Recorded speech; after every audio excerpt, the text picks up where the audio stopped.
Oke, baik. Selamat pagi. Salam Om Swastiastu, Namo Buddhaya, salam kebajikan, Rahayu.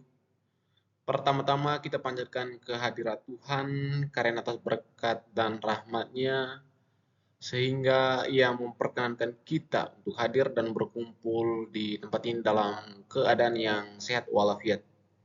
Yang terhormat Pak Andri selaku dosen pengampu filsafat kewarganegaraan. Pada kesempatan ini saya sedikit memaparkan materi melalui video edukasi kali ini. Sebelum saya menyampaikan sepatah dua kata mengenai materi saya, izin perkenalan, nama saya Yohanes Rinaldi Batista Nasir dengan NIM 240401040019.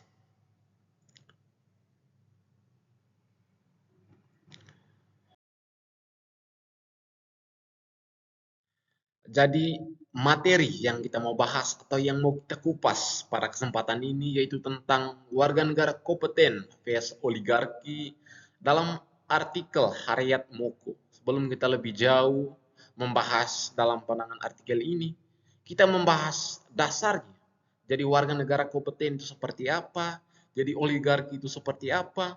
Kita coba memahami dari temanya. Jadi warga negara kompeten itu adalah warga negara atau individu yang memiliki pengetahuan secara dasarnya atau individu yang memiliki secara moralnya itu baik dan ikut berpartisipasi dalam lingkungan kehidupan berbangsa dan bernegara.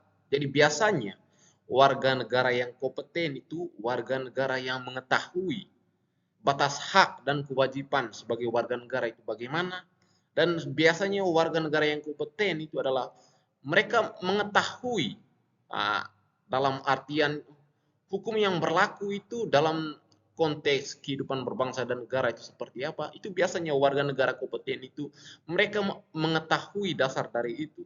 Dan juga biasanya warga negara kompeten itu warga negara yang ikut selalu berpartisipasi di dalam kehidupan berbangsa dan bernegara, baik dalam konteks hal politik, baik dalam konteks hal ekonomi, mereka selalu ikut berpartisipasi.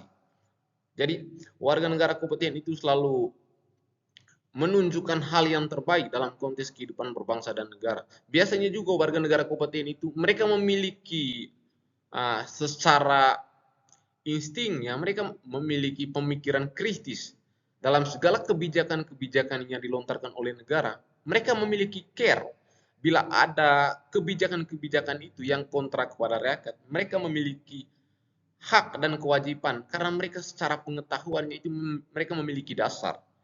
Sedangkan secara oligarki kita tahu bahwa oligarki itu adalah dalam konteks pengetahuan apa dalam konteks pemerintahan. Jadi oligarki itu adalah kekuasaan kekuasaan yang dipegangkan oleh segelintir orang. Itu pada dasarnya oligarki. Jadi kita membahas tentang oligarki sebentar itu mengenai bagaimana pemilu pada tahun 2024 itu kita konteskan dalam pemerintahan. Jadi oligarki itu kita konteskannya itu kekuasaan yang dipegangkan oleh segelintir orang. Jadi oligarki itu dipegangkan mereka yang memiliki latar belakang yang kuat secara ekonomi, secara militer itu mereka yang pegang itu pada dasarnya orang-orang yang oligarki itu.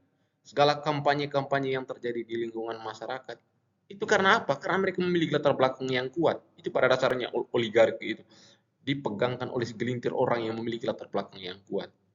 Jadi kita bahas di dalam konteks artikel ini. Kita tahu juga dalam artikel Haryat Moko bahwa kita angkat temanya, pertanyaannya itu apa yang kita tahu tentang warga negara kompeten berdasarkan teks artikel ini.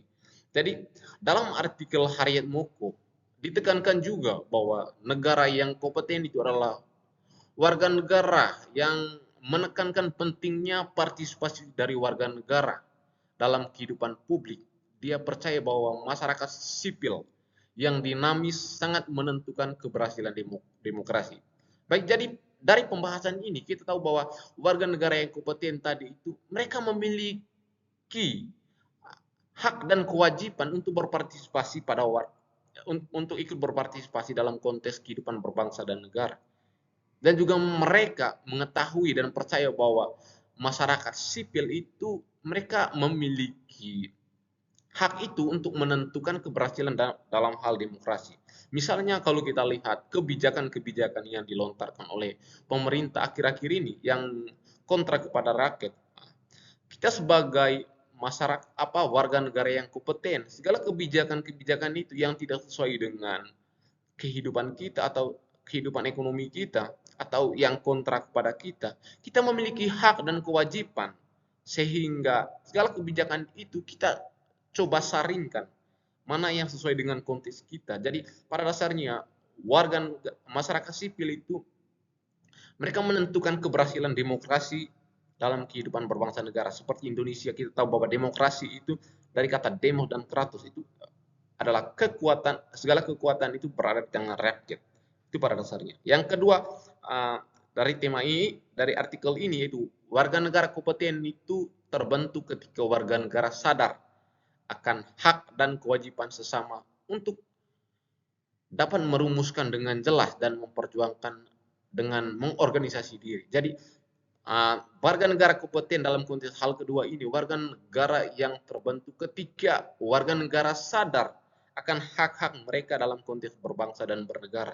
Jadi pada dasarnya kita harus mengetahui hak dan kewajiban kita dalam konteks bernegara. Jadi kita tahu bahwa hak itu hak untuk hidup, hak untuk memiliki satu dan hak kemerdekaan. Lalu dalam konteks hak itu kita harus menyaring baik dalam hak secara individu maupun kebijakan-kebijakan yang dilontarkan oleh pemerintah.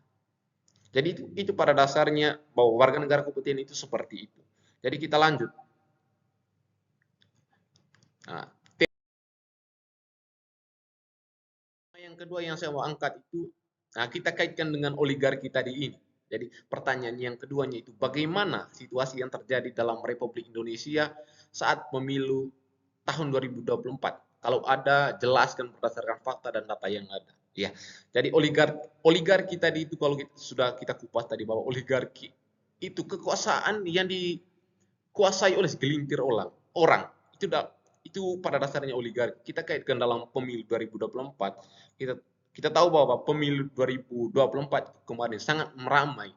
Banyak juga yang demo bahwa seolah-olah di bagian pemerintahan dikuasai oleh darah merah atau dikuasai oleh darah biru.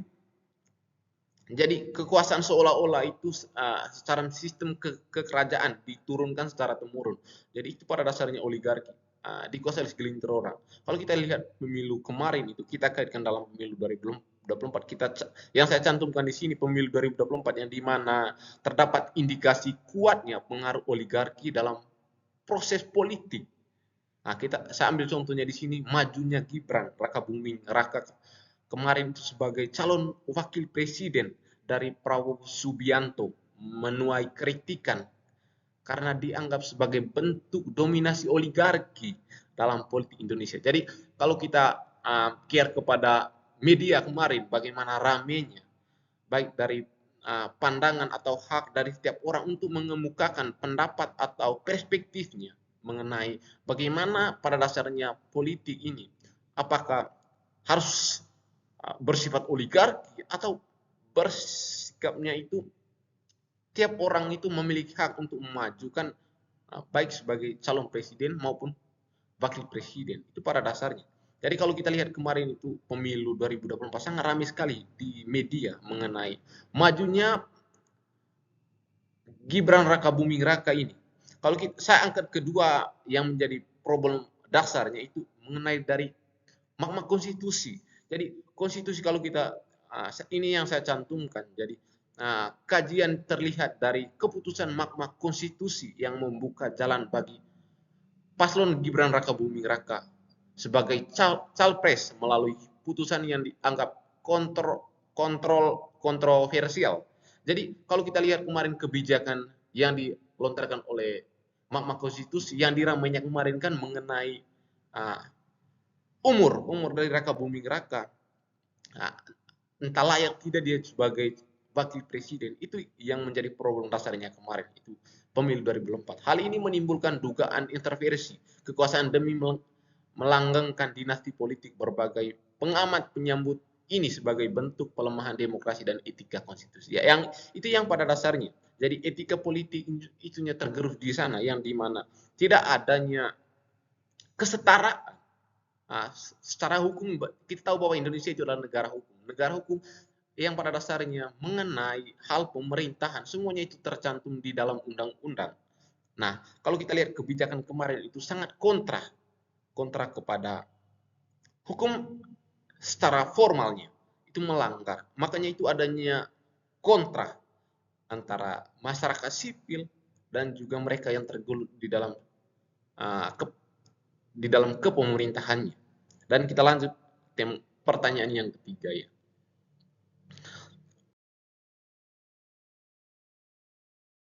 Oke, pertanyaan yang ketiganya itu jelaskan upaya apa saja yang diperlukan agar demokrasi Indonesia bisa berkembang. Oh, kita analisis pertanyaannya.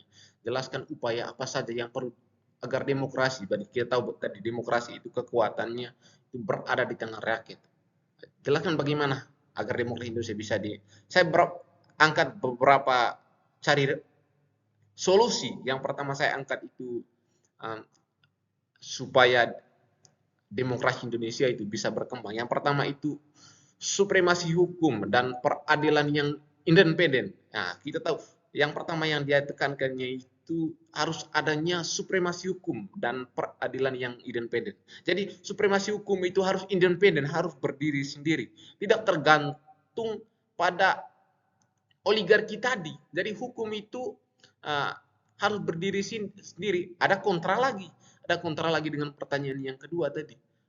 Kita tahu bahwa hukum tadi itu harus supremasi hukum, harus independen, tidak boleh segala oligarki yang memasuki, yang memiliki latar belakang yang kuat baik dalam hal ekonominya itu mereka seolah-olah menyogokkan itu pada dasarnya. Jadi dia tekankan bahwa supremasi hukum dan peradilan yang independen, kerangka hukum yang kuat dan peradilan yang tidak memihak, membantu melindungi hak individu dan mencegah penggunaan kekuasaan yang sebenar-benar. Nah, jadi pada dasarnya hukum itu kita harus kuat. Hukum itu harus kuat dan independen sehingga segala masukan dari oligarki ini untuk adanya apa adanya demokrasi yang secara oligarkinya itu secara turun temurun itu yang memiliki latar belakang ekonomi yang kuat, yang menyogokkan supaya dalam hal kepemerintahan supaya dia masuk itu kita harus tidak boleh tergerus di sana. Jadi pada dasarnya yang dia tekankannya itu harus adanya supremasi hukum dan peradilan yang independen. Dan supremasi hukum itu yang kuat, tidak boleh tergerus oleh oligarki ini. Yang kedua itu yang saya mau perkuatkannya itu dia tekankan harus pentingnya politik.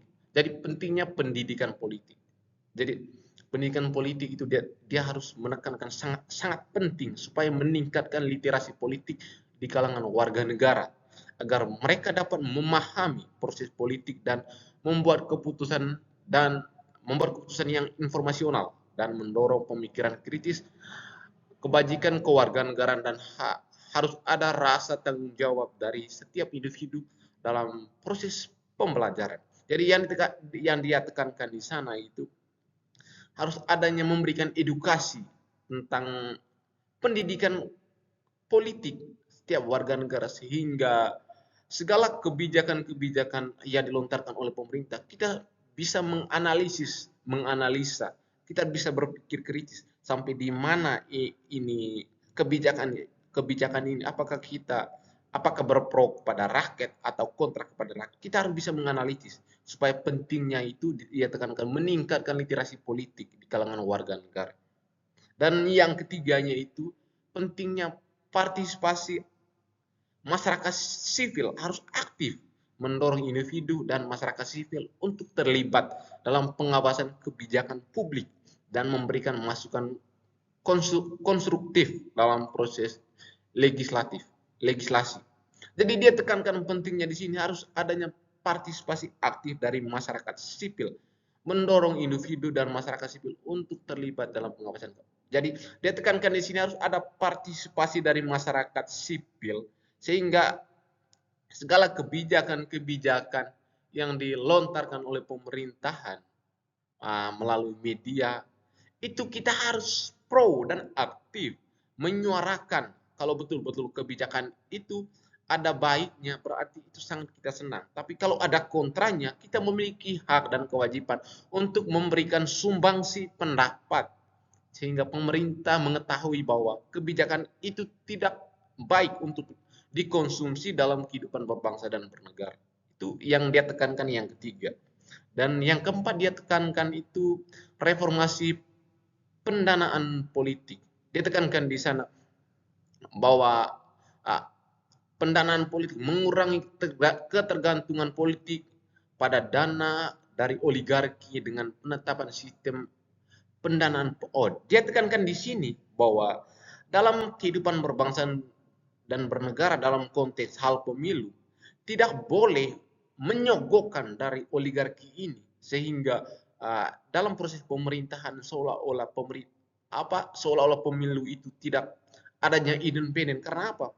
Dia tekankan di sini tidak boleh menerima dana dari oligarki dengan meletakkan sistem pendanaan publik dalam kegiatan hal politik. Dia tekankan, nah, dalam proses demokrasi seperti demokrasi 2024, jangan ada menerima dana sogok atau dana sogok yang diberikan oleh orang lain supaya dalam hal konteks pemilunya itu harus adil.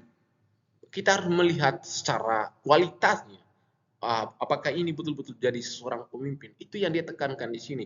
Segala dana-dana yang disogok oleh pemerintah dan dana-dana yang disogok oleh pemerintah, sogok-sogok oligarki ini, kita tidak boleh menerima supaya betul-betul dalam proses pemilu itu harus adanya keadilan dan kesejahteraan.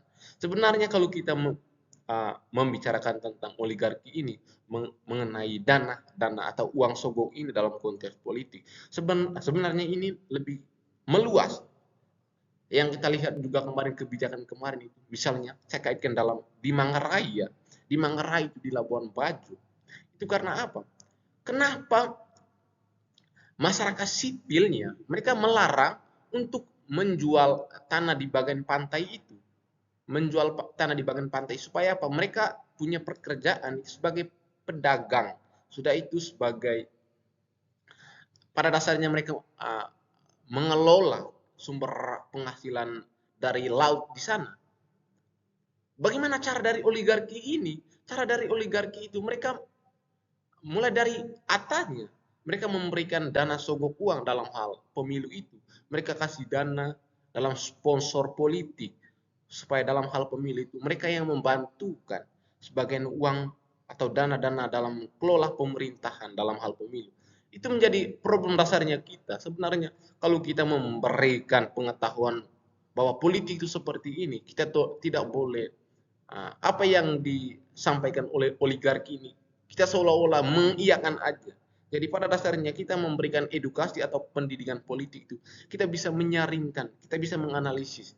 Oh, apakah ini kebijakan ini, apakah betul-betul menguntungkan kepada kita atau menguntungkan kepada masyarakat sipil. Kita harus bisa menganalisis itu. Yang keempat itu yang kita mau bahas, tema yang keempat. Mengapa warga negara itu harus kompeten di dalam konteks republik? Oh, kalau kita menganalisis pertanyaan ini, mengapa warga negara itu harus kompeten? Ya, jadi pentingnya warga negara kompeten itu segala kebijakan-kebijakan yang dilontarkan oleh pemerintah, kita bisa menganalisis seperti yang di demo kemarin oleh mahasiswa. Jadi menunjukkan bahwa mahasiswa yang demo itu mereka itu adalah warga negara yang kompeten. Mereka mengetahui bahwa kebijakan itu betul-betul kontra kepada rakyat. Sehingga mereka mendemokan bahwa kebijakan itu atau isu itu tidak sesuai. Kita lihat kebijakan kemarin adanya istilahnya Indonesia gelap, sehingga segala mahasiswa berpartisipasi untuk demonstrasi di dalam gedung-gedung MPR menyuarakan pendapat bahwa kebijakan itu sangat kontra kepada mahasiswa maupun kepada masyarakat sipil. Jadi yang saya cantumkan di sini dia katakan pentingnya warga negara kompeten itu jadi pentingnya karena apa? Karena dalam konteks republik warga negara yang kompeten esensialnya untuk memastikan bahwa proses demokrasi itu berjalan efektif. Iya, supaya dalam konteks demokrasi itu berjalan efektif, itu pentingnya itu warga negara kompeten. Dan dia tekankan di sini juga mereka memiliki peran dalam menjaga agar proses pembinaan keputusan tetap terbuka dan inklusif, serta mencegah dominasi oleh segelintir elit yang dapat merugikan kepentingan umum. Itu dia katakan hampir apa yang saya sampaikan dari awal kita pembicaraan tadi. Jadi pentingnya warga negara kompeten itu supaya menyuarakan pendapat hal-hal yang berkontra, yang tidak berpihak pada masyarakat sipil ataupun kepada warga negara, bukan pada mereka yang tergelut di dalam proses kepemerintahan. Kita harus memiliki hak untuk menyuarakan pendapat. Baik, yang dia tekankan poinnya di sini, karena apa? Karena kita tahu bahwa rakyat adalah pemegang kedaulatan tertinggi. Tanpa warga negara yang kompeten, keputusan penting negara akan mudah dipengaruhi oleh propaganda atau elit yang punya kepentingan sempit. Warga negara kompeten menjadi benteng terakhir dalam demokrasi. Dia katakan kan yang terakhir, jadi warga negara kompeten menjadi benteng terakhir demokrasi. Jadi keputusan mutlak itu berada di tangan rakyat. Segala kebijakan-kebijakan yang dilontarkan oleh lembaga pemerintahan, baik dari eksekutif, legislatif, dan yudikatif, segala kebijakan yang mereka lontarkan, kalau betul kebijakan itu ada kontranya kepada rakyat, itu keputusan atau benteng terakhir itu berada di tangan rakyat. Dalam hal begini, misalnya kita lihat kemarin itu kebijakan dilontar kemarin, Indonesia Gelap. Jadi meskipun mereka sudah sah, kalau betul-betul jadi dari masyarakat sipil atau mahasiswa itu tidak sesuai dengan esensialnya dalam konteks bermasyarakat atau berbangsa dan bernegara, berarti kita memiliki hak untuk menyuarakan supaya adanya keadilan dan kesejahteraan dalam konteks berbangsa dan bernegara. Dan yang kedua, dia tekankan warga negara yang kompeten juga mendorong akuntabilitas. Jika rakyat atau hak-haknya bisa mengontrol kekuasaan, maka pejabat publik tidak sembarangan menyalahgunakan wewenang. Ya, itu pada dasarnya. Jadi pentingnya warga negara kompeten supaya yang tergelut di dalam pemerintahan tidak mengeluarkan kebijakan itu seolah-olah semaunya mereka. Sehingga pentingnya warga negara kompeten itu supaya apa? Supaya kritis dalam hal kebijakan yang dilontarkan oleh mereka. Itu pentingnya warga negara kompeten. Dan yang berikut yang kita mau bahas, yang kelimanya itu, bagaimana mewujudkan warga negara kompeten? Tidak, dari pertanyaan ini juga tidaklah dijawab apa yang kita bahas dari awal-awalnya tadi. Jadi bagaimana mewujudkan warga negara kompeten? Dia tekankan di sini bahwa untuk mewujudkan warga negara kompeten diperlukan pendidikan politik, ya. Diperlukan pendidikan politik yang baik, akses informasi yang transparan, dan partisipasi aktif dalam konteks politik. Kalau kita kaitkan di dalam realitanya ini, jadi untuk mewujudkan warga negara kompeten diperlukan pendidikan politik yang kita sudah jelaskan tadi. Harus dalam hal politik itu yang baik, akses informasi yang transparan. Ya, yang demo sekarang itu kemarin itu mengenai kebijakan dari RUU, ya, RUU TNI. Jadi karena apa? Karena mereka melakukan persidangan atau hal dalam menyampaikan untuk menambahkan pasal-pasal dari TNI, mereka melaksanakannya itu di hotel. Jadi seolah-olah seakan-akan segala mereka yang untuk menyuarakan, untuk menambahkan pasal-pasal dari TNI, itu apa? Informasi yang mereka sampaikan seolah-olah itu tidak transparan. Makanya dari situ adanya gobrak dari masyarakat sipil kemarin. Kalau kita lihat dalam edukasi medianya itu, dalam hal paparan media, bahwa dia dobrak sementara adanya rapat dalam suatu ruangan, seolah-olah ada masyarakat sipil menyuarakan supaya segala penambahan keputusan itu harus bersifatnya terbuka. Itu yang dia tekankan di sana. Supaya kebijakan itu kita menyaringkan, kita menganalisis apakah sesuai tidak dalam konteks kehidupan berbangsa dan negara kita. Supaya tidak adanya dipegangkan oligarki-oligarki ini. Karena kita tahu bahwa kalau betul-betul menambahkan dalam konteks penambahan RUU TNI, kita tahu bahwa mereka yang tergelut di dalam TNI, keamanan dan pertahanan negara itu, mereka itu satu pegangan dasar, satu perintah, satu kultur. Kalau mereka tergelut di dalam sistem politik, berarti mereka itu ada dua pegang.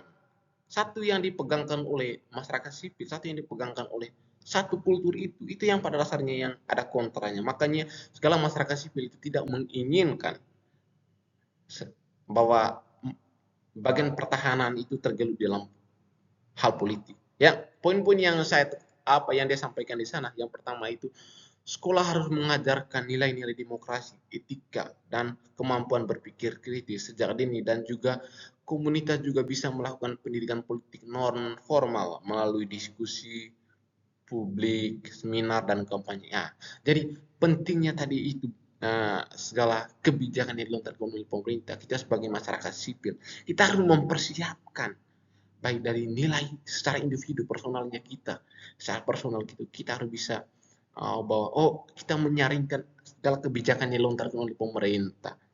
Kita harus bisa menganalisis melalui diskusi atau seminar. Kita harus bisa menyaringkan bagaimana tentang kebijakan ini, apakah betul-betul baik, berdampak pada kita saja tidak.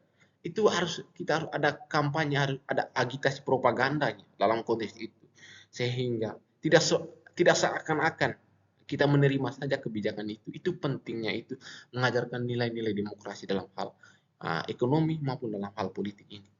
Yang berikut yang dia tekankannya itu harus adanya akses informasi yang adil dan terbuka.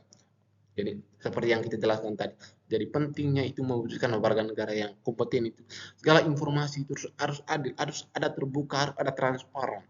Sehingga kita sebagai masyarakat sipil juga kita bisa menganalisis, menyaringkan bahwa kebijakan itu betul-betul berdampak baik kepada kita, tidak berdampak buruk pada kita, tidak. Kalau betul-betul berdampak buruk, kita bisa menyuarakan pendapat atau suara sehingga tidak dikuasai oleh segelintir orang tadi. Jadi dia intinya di sana dia bilang itu, jika informasi dikendalikan oleh segelintir elit termasuk pemilik media, maka masyarakat hanya dapat narasi sepihaknya saja. Negara menjamin keterbukaan informasi publik dan mendukung media independen yang memberikan ruang bagi keragaman budaya. Jadi dia tekankan bahwa dalam hal media juga itu harus independen, harus terbuka, harus transparan, jangan dikuasai oleh segelintir orang.